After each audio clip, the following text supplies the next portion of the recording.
Yo les voy a dar una breve introducción de las modificaciones que ha tenido el artículo 3 de la Constitución. A finales de enero del año 2019, se aprobó en comisiones en la Cámara de Diputados la iniciativa de reforma educativa. Dicha reforma planteaba modificar de manera sustancial la del 2013. La nueva propuesta incluye modificaciones en los artículos 3, 31 y 73. Desde la promulgación de la Constitución de 1917 a la fecha, se han realizado 10 reformas al artículo 3, la última en 2016. Ahora analizaremos los cambios históricos que ha tenido este artículo. En 1917 quedó asentada la laicidad de la educación y la gratuidad de la enseñanza primaria.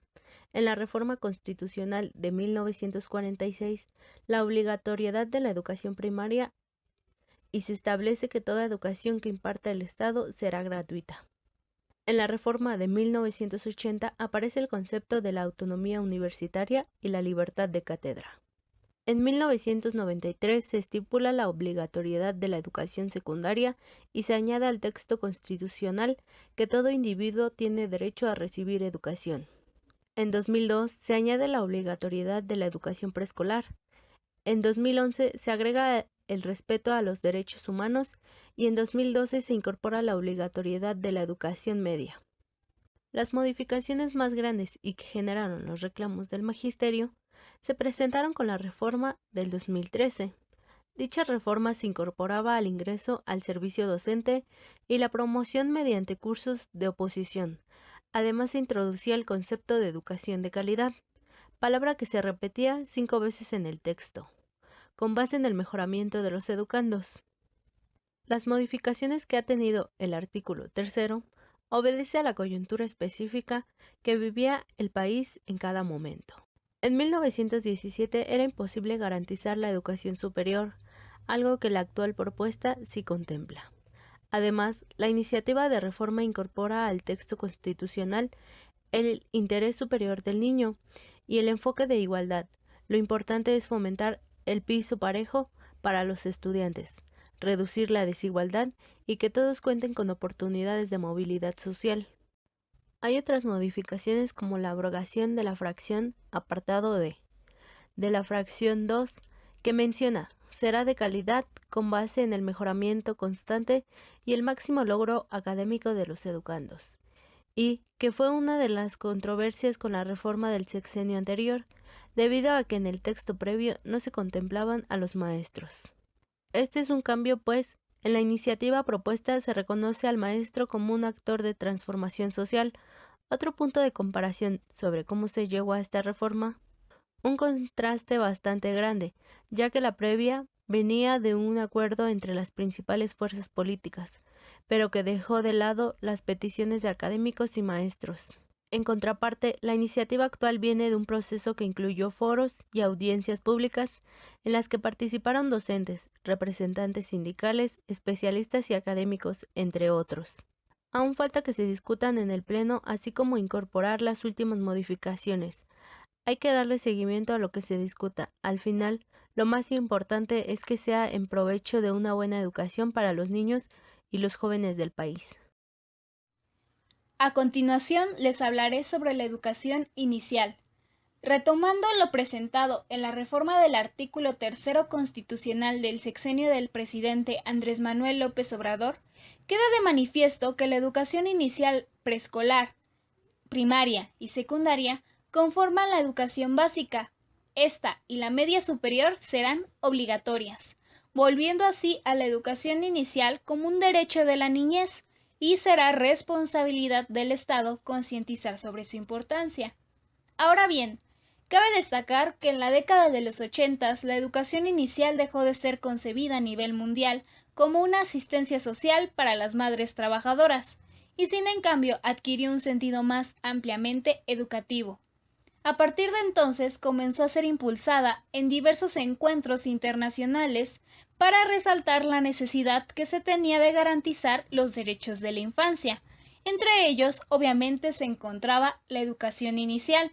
Sin embargo, México, quedando aún atrasado en ese aspecto, persistió su concepción como simple asistencia social y no como derecho infantil y de impulso para su desarrollo. Así que, a partir de la reforma educativa del 2019, la educación inicial se considera como parte de la educación básica y por lo tanto obligatoria como ya se había mencionado. Pero, ¿en qué radica la importancia de la educación inicial en nuestro país? Bueno, pues la importancia de la educación inicial radica en que ofrece los cimientos sólidos para el avance de los siguientes niveles educativos, dado que los primeros 5 años son críticos para el desarrollo infantil. Así que durante ese lapso, los niños desarrollan habilidades tanto de pensamiento como del habla, del aprendizaje y del raciocinio, las cuales pues tienen un gran impacto en lo que es y será su presente y su futuro. Esto quiere decir que a los 5 años el cerebro ya está desarrollado en un 90%, de modo que a esa edad ya se han establecido las bases para el éxito en la trayectoria escolar de un niño y en su vida posterior. A continuación, le cedo la palabra a mi compañero Daniel. El 9 de septiembre del presente año se entregó a la Cámara de Diputados lo que es la iniciativa de la Ley General de la Educación Superior del año en curso, donde participaron diversos personajes de la UNAM, quien se encargó de reunir diversos especialistas para iniciarla, y con participación de funcionarios y asesores de la educación superior, entregando resultados de la iniciativa en noviembre de 2019. Posteriormente fue modificado y entregada a la Autoridad Educativa Federal como a los representantes de los grupos parlamentarios.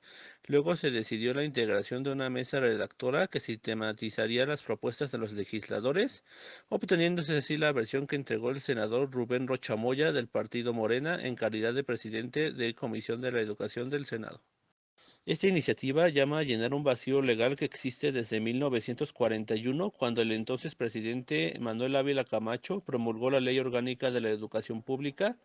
Esta en su segundo artículo dictaba: el Ejecutivo deberá iniciar ante el Congreso de la Unión una ley especial para la enseñanza de tipo universitaria en la que se estatuyan las bases generales para unificarla en toda la República, se fijen las reglas de coordinación en esta materia entre la Federación y los estados y se determinen las condiciones para reconocer la validez de los estudios universitarios realizados en planteles particulares.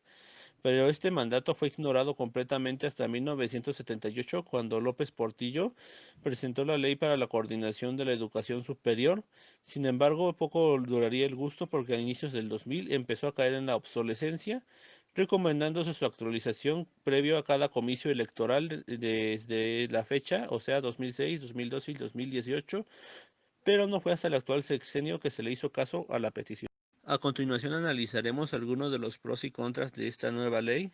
Pro, quizás el más destacado es el carácter federalista, el cual le otorga reconocimiento a los sistemas estatales de educación superior, la distribución de competencias entre los ámbitos territoriales del gobierno y la consecuente revitalización de las comisiones estatales para la planeación de la educación superior. Segundo punto, cabe destacar el enfoque humanista de esta ley, dándole atención a fines y criterios que deben regir la organización, gestión y funcionamiento de las instituciones, así como incorporando principios de equidad, interculturalidad, respeto a la dignidad de otras personas y el enfoque de género a la norma, son puntos destacables en esta dimensión.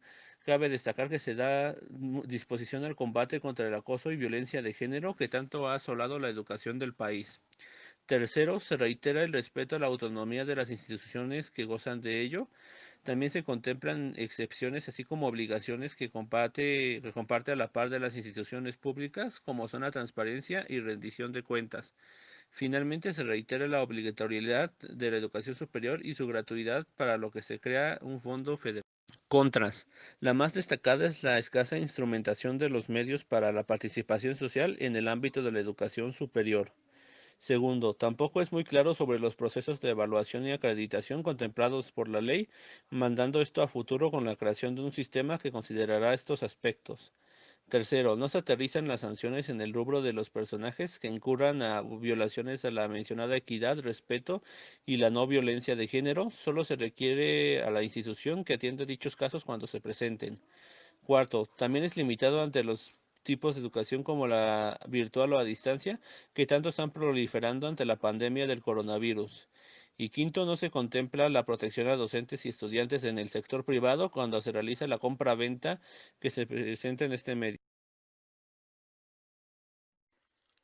Recapitulando un poco, podemos decir que la reforma educativa del 2013 no tenía nada de educativa, porque su objetivo primordial no era mejorar la calidad de la enseñanza, sino más bien violentaba los derechos laborales del magisterio, con la intención muy clara de desmantelar la educación pública y continuar así con su plan de impulsar la enseñanza privada. Porque en el fondo, hay que decirlo con todas sus letras, la verdadera intención de esta reforma era privatizar la educación en México. Para lograr su cometido, se inició una campaña en los medios tradicionales del antiguo régimen, denigrando a los maestros, acusándolos de flojos e irresponsables, que se desocupaban de sus labores en las aulas, cuando en realidad estaban luchando por sus derechos y se oponían rotundamente a todas las injusticias de las que estaban siendo objeto. El secretario de Educación Pública en ese momento, Aurelio Nuño, recurrió a montar shows mediáticos donde simulaba diálogo con maestros para así minimizar las vejaciones que se emprendían en contra del magisterio.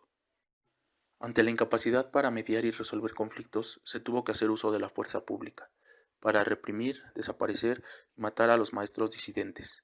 Dentro de los ejemplos más claros, como recordaremos, tenemos la desaparición de los 43 normalistas de Ayotzinapa en septiembre del 2014 y la matanza de Nochistlán en Oaxaca en el 2016, donde maestros que buscaban hacer presión cerraron la entrada a la refinería de Salina Cruz, donde fueron ametrallados por la Policía Federal, hoy extinta, dejando como saldo 6 muertos, varios heridos y detenidos.